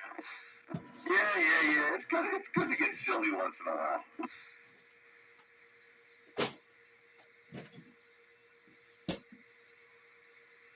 I know what happened to Bite Buster. You know, I kind of wanted to say hello to him before he got out of there. I heard you guys down on 160 tonight, just before the roundup started. I got a few minutes in. Just very short, though. Yeah, I got this weird antenna situation where if I hook up the 160 meter antenna, I get an S9 noise level from whatever junk garbage the neighborhood's putting out. And you know, people that are above that I can hear. People that are below that obviously I can't hear. The people that are right about the same signal level all sound noisy and you know not very comfortably copyable. But if I plug my 80 meter antenna into the other port of the tuner, and not the one that's active, but just touching the ground, it detunes the 160 meter antenna somehow. I can't tune it up with the internal tuner on the radio. It kicks out and doesn't like it. But what it does do is it knocks my receive down, but it knocks the noise level down more than the signals, and I can actually hear people a little bit better, but they're lower signal levels. But I can copy them better because the signal to noise ratio is better. If that makes any sense, but it's just weird. I'm not sure why that is, because the only thing different is I'm sharing two grounds, and two different gutter grounds. I would think more ground would be better, but for some reason the 160 meter antenna doesn't like it. Do you have a ground stake around there that you can hook things to? Something, you know, like what the Bell telephone people put in? No, not easily. Be hard to reach to it. Yeah, it's all the way up on the second floor. This almost sounds like you need one common ground. Well, that's another one of my projects that I want to give a shot to when I get all these primary spring chores out of the way. I have another location I want to mount an antenna mount and see if I can get it to work better there.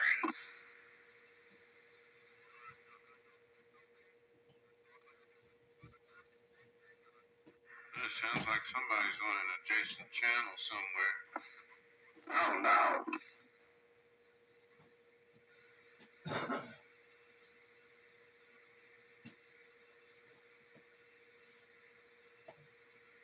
Yeah, man. So did I sound alright coming to you on that 160? You were the strongest signal I heard, and it sounded really good. That's good. At least somebody made the trip. But yeah, I didn't get a chance to talk too much. Oh man.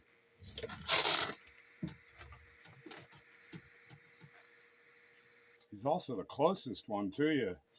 Yeah, that's why. Running that AL 1500. I wasn't running it that hard tonight, Pete. I was only putting like 4 watts into it. Yeah, I was running my customary 200 watts. That's pretty much where I sit, and I don't change it. You know, I went through here again looking for that co-phaser switch. Can you believe I can't find it? Pete, when you're not looking for it, it probably will show up, but you can't look too hard because you'll get frustrated. Now I'm currently frustrated because it should be in this room. There is no reason whatsoever that it would have left this room. Right, it's hiding. It's hiding. That rascal could be peeping out at you. So annoying. So annoying. I can't believe it. Yeah, I'm gonna just have to not look for it because that's how I found that ladder line I lost. I wasn't looking for it and I found it. It's going to be the last place you look. It's always the way it is. So stupid. So me and Mrs. Train and 4 of the children were out 4-wheeling in Greece, man. We did about 3 hours on those recreational vehicles. I was in Greece in 1986, early 1986. I was in Greece. Yeah, we did the Isle of Santorini and we did other ones, but we did Corinth and we stayed in Athens and we stayed in Santorini. We had 2 different Airbnbs, but the one day was spent on those 4-wheelers, man. We rented a bunch of them, and they took us up through through the mountains, which I think were volcanoes. All Greek to me. It was definitely Greek, man. Yeah, I didn't see a whole lot of Greece. I saw Athens. That's not where we pulled in, though. We pulled into some port, and I don't remember the name of the town. But I did see Athens, the ruins and whatnot. And other than that, I saw the inside of bars. Yeah, we seen the ruins and we seen Mars Hill where the Apostol Paul preached. You know who Apostol Paul is? The Apostle Paul? You mean the apostle? Yeah, Apostol Paul. Yeah, in English, that's Apostle Paul. I know. It took me a little while before I figured out what the man was saying. Apostol Paul.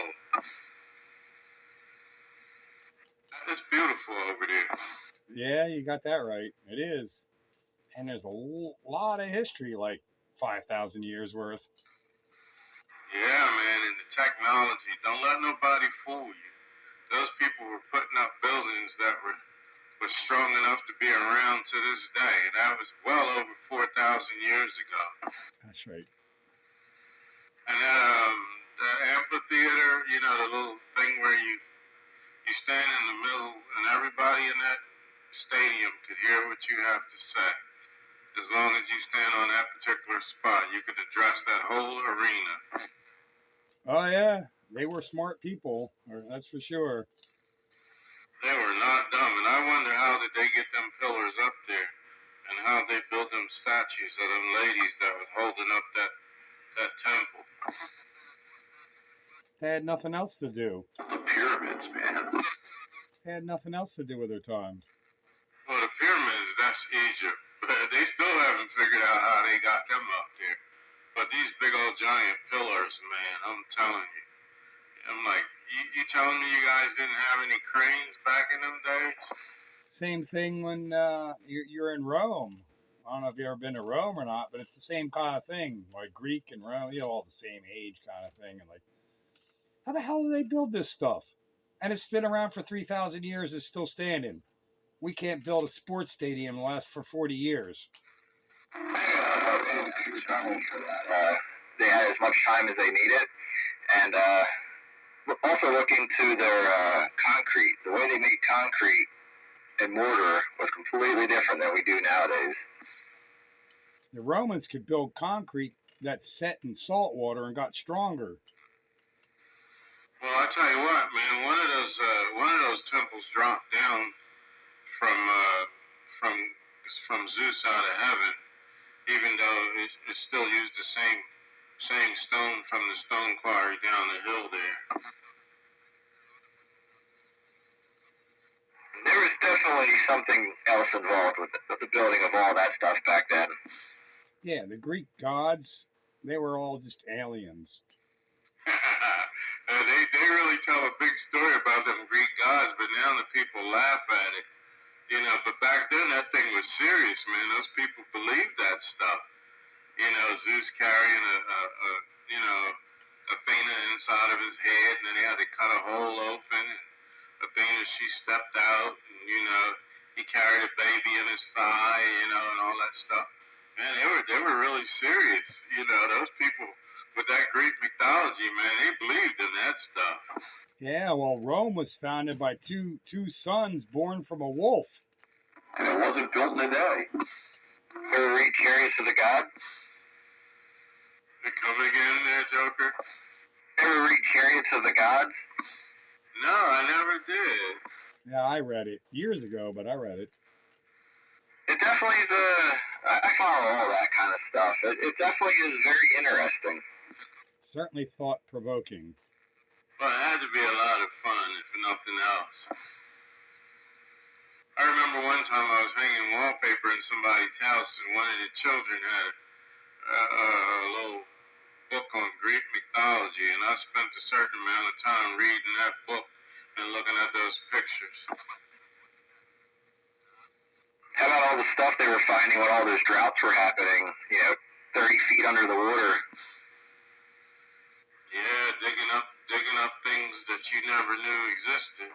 Yeah, like 66 split window vets, stingrays at the bottom of the lake. Well, that's a different story. But now, there's one over in I always get the names incorrect, but they found one set of not remains, but like ancient civilization, and all the steps were like 10 feet tall on this one staircase. Why would steps be that big? For the aliens. I think that might have been for the giants, man. Well, you go read back in a lot of ancient texts. They talk about giants. Oh, there was definitely giants, man. Oh, man, the Giants? Yeah, they're in the NFC East. Yeah, they had giants. There was really giants. Yeah, so some may claim anyway. You wonder where they may have come from, and you wonder where they went. So I have a theory with if all this happened back then and nobody's seen anything since, just imagine it took them thousands of years to get here. They spent a few thousand years here, and then they went back home. Maybe they're on their way back, If they're thousands of years away from us, maybe they're on their way back. It's just, or they have no reason to come back. They think everything went as planned, but it didn't. The Return of the Giants. Stay tuned. I remember Land of the Giants. They really did have giants, man. There was giants in the land in those days. Well, if you go back to Magellan and read Magellan, when he circumvented the globe and he went through South America, at Patagonia. They said there were giants in Patagonia. But then you think about it, like the average height of the European at that time was like 5'2". So if somebody is 6 foot or taller, wouldn't they seem to be a giant to you? So these Patagonians, the original inhabitants of Patagonia in South America, they were reported to be, and they found skeletons of these people being 6 and 7 feet tall. So wouldn't that appear to you as a giant if all you knew was people that were around 5'2" average? It's all relative. I think they was taller than that, man. Well, there was an archaeology dig, and it was a pyramid, a stone or a step pyramid, not a step pyramid, a mud pyramid, and they bored down into it, and they found stuff, and then they dug it up, and they were saying they were finding 10-foot tall skeletons. Where was this? In America. I'm trying to quick see if I can find where it was. In the Americas? Yeah, do a Google search on 10-foot skeletons found. It might be Patagonia, because they were reported to be giants when Magellan went through there. And how could he circumnavigate the globe when the Earth is flat? Jeez, what's wrong with you? I circumnavigated the globe. It is not flat. There are a lot of people who still think it is, though. That's the weird part.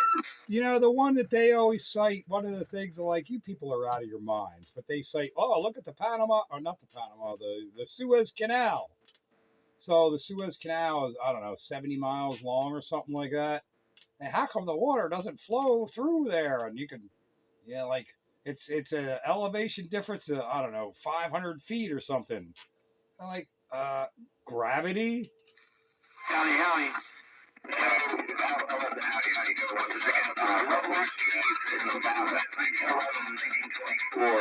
They were finding 8 to 10-foot tall skeletons.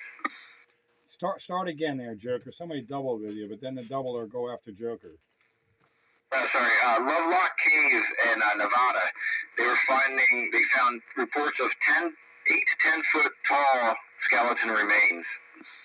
In Nevada? And they had red hair, too.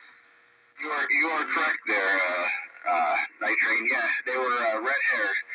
And I'll let the doubler go. Oh, no, they were red-headed stepchildren. Hey, Cayennes. Go ahead there, Goose. We hear you out there jumping up and down. Hello, Goose. Hello. Good evening there, Goose. Howdy. Why are you grassing it? Oh, you turn it on here. Hold on. I'm out of the water. All right, how's that? There you go. That's the Goose we know. Yeah, kick it on. Crack it up. You're every bit as strong to me as the bagger is. Here we go. I'm the single standard again. I guess give me more pounders tonight. What's you running? Well, where? Oh, you just give me more. Usually you're down, you're not in my cherry patch. I am now. Yeah? Oh. Maybe because the beam's at your way. That could be it. Got that beam right down your belly. Hello there, Mr. Goose.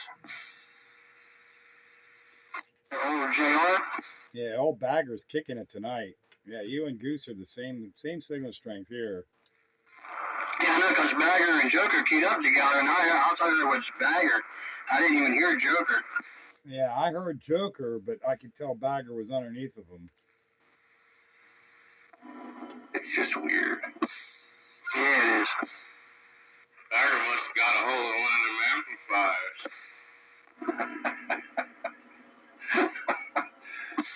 Amplifiers are illegal on 11 meters. Oh, no. You could get caught. When you hot, you hot. My father always used to tell me that. It's legal unless you get caught, so don't get stinking caught. There you go. That's right. I'm like, all right, Dad, that sounds like sage advice. Just don't get caught. Do what you want. Yeah, just don't say the F-bomb on the air. But I got caught. I was just thinking. That was the problem with that. I got caught. What's in the F-bomb? F-bomb on FM broadcast radio. Oh, nice. And Sandbagger heard it live on the air. Yes, I did. The one time I was listening intently, that's when you dropped the F-bomb. Can you believe it? But you know, now that it's passed, it's funny. I'm kind of glad you did. Like, there's plenty of times you could have listened to me, but no, you had to hear me then. What made you say the F-bomb? Because I had a CD player that was giving me fits, wouldn't work right, and I didn't know my mic. I didn't, you know, I didn't turn my mic off. Like, you got to get in the habit of turning your microphone off. Well, I didn't, and I was cursing at the CD player, and it went out over the air. What's wrong with this effing thing?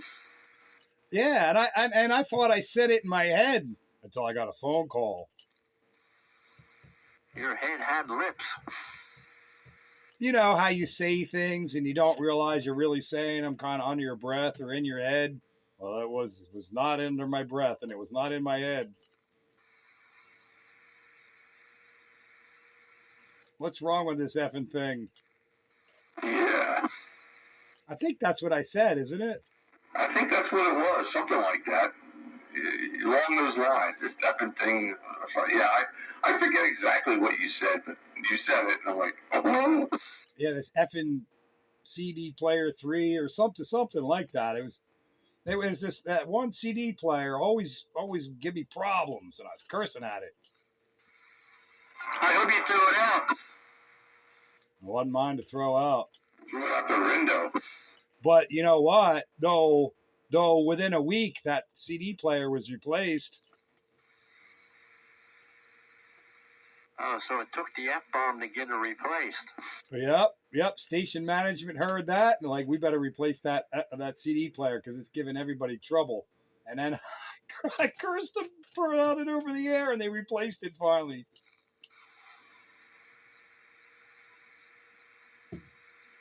Well, sometimes it's whatever it takes to get the job done. But thank goodness that was the only issue you had over there. So a negative turned to a positive. That's right. It's too funny that you were listening that day. Like, you know, you didn't listen all the time, but I know you listened on occasion. But you know, in retrospect, I'm glad you heard that, because that was like a memorable moment, to say the least. Double. You got a witness, man. Was that up on? Was that on game? No, that was on FM broadcast radio. Okay. With thousands of listeners, and most of them were 70 years old or older. Like Wayne. Yeah, they were in Wayne's demographic. Nice. Yeah, but Wayne wasn't that old back then. Wasn't that long ago. Hey, Wayne, you hear all of this?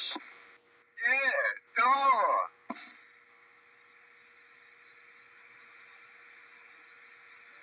It's your demographic that heard me cursing out the CD player.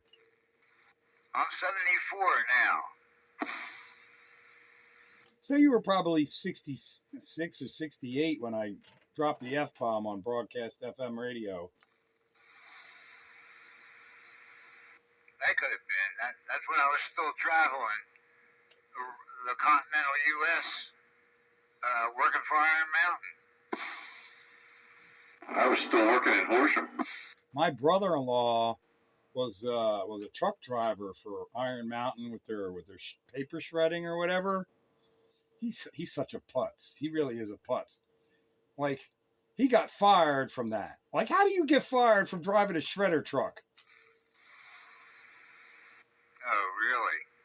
Where was he out of Philadelphia? I think King of Prussia.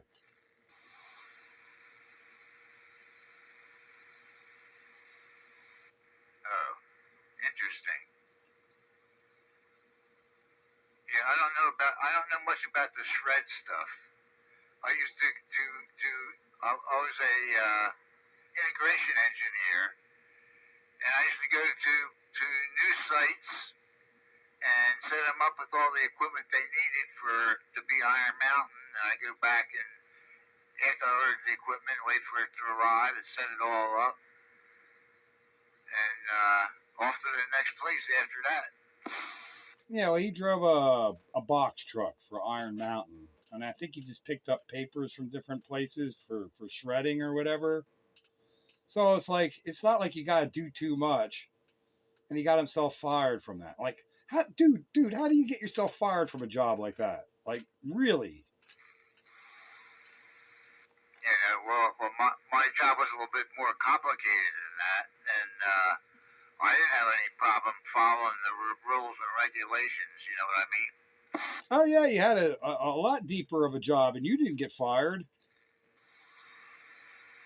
No, and for the first year, I thought I thought they were going to fire me any minute, and then all of a sudden everything snapped and fell into place, and everything went good. Like, if you can't even handle a box truck delivery pickup route and get yourself fired, I mean, like, dude, really? Sounds like a Gen Zer. Yeah, except he's 2 years older than me. Anyway, I'm going to say good night. It is about that time, so I'll catch everyone later. Another wonderful classic radio roundup in the can, and we'll do it again. Same bad time, same bad channel next week, hopefully. Have a good night, Bagger. See you, Goose. Did you get a chance to try that amp out? No, I did not. Okay. I was curious how you made out with it. I still got this one here hooked up. You should have put it on tonight. What we got here is Wednesday night. Catch you later, Badger. Bagger. Badger. Catch you later. Have a good one. Yeah. Don't insult Doug like that. Yeah, and I'm right behind you. I'm gonna bow out too. Dave, thanks for the schematic help. Appreciate it. I got a direction and a better understanding now, and further updates to follow. 7-3, everybody who checked in on the classic radio roundup. Look for the video gate sometime tomorrow. It'll be there. Same place, same time. Well, not the same time, but at least the same place. Anyway. 7-3, your countywide radio to Spitfire 441. Good night. Expecting your report.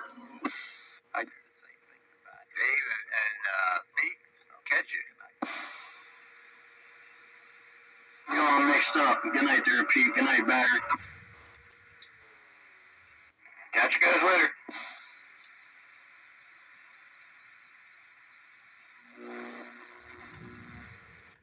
Yeah, I think I actually might pull the plug myself. It's been a long day. Hello, Joker. Good evening.